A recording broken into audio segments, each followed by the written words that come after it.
प्रश्न क्रमांक 1. डॉक्टर बाबासाहेब आंबेडकरांचा जन्म कोठे झाला? उत्तर महू, मध्य प्रदेश. प्रश्न क्रमांक 2. भारतीय राज्यघटनेच्या मसुदा समितीचे अध्यक्ष कोण होते? उत्तर डॉक्टर बाबासाहेब आंबेडकर. प्रश्न क्रमांक 3. डॉक्टर बाबासाहेब आंबेडकरांनी 31 जानेवारी 1920 रोजी कोणते वृत्तपत्र सुरू केले? उत्तर डी. मूकनायक. प्रश्न क्रमांक 4. महाड येथील 14 तळ्याचा सत्याग्रह कोणत्या वर्षी झाला? उत्तर 1927. प्रश्न क्रमांक 5. डॉक्टर बाबासाहेब आंबेडकरांनी 14 ऑक्टोबर 1956 रोजी कोठे बौद्ध धर्म स्वीकारला? उत्तर नागपूर.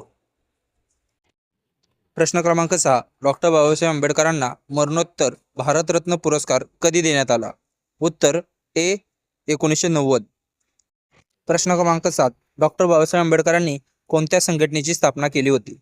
उत्तर बहिष्कृत हितकारिणी सभा. प्रश्न क्रमांक 8. खालीलपैकी कोणते पुस्तक डॉक्टर बाबासाहेब आंबेडकरांनी लिहिलेले नाही? उत्तर द डिस्कव्हरी ऑफ इंडिया. प्रश्न क्रमांक 9. डॉक्टर बाबासाहेब आंबेडकरांनी काळाराम मंदिर सत्याग्रह कोठे केला? उत्तर ड. नाशिक. प्रश्न क्रमांक 10. डॉक्टर बाबासाहेब आंबेडकर स्वतंत्र भारताचे पहिले कोण होते? उत्तर अ. कायदेमंत्री.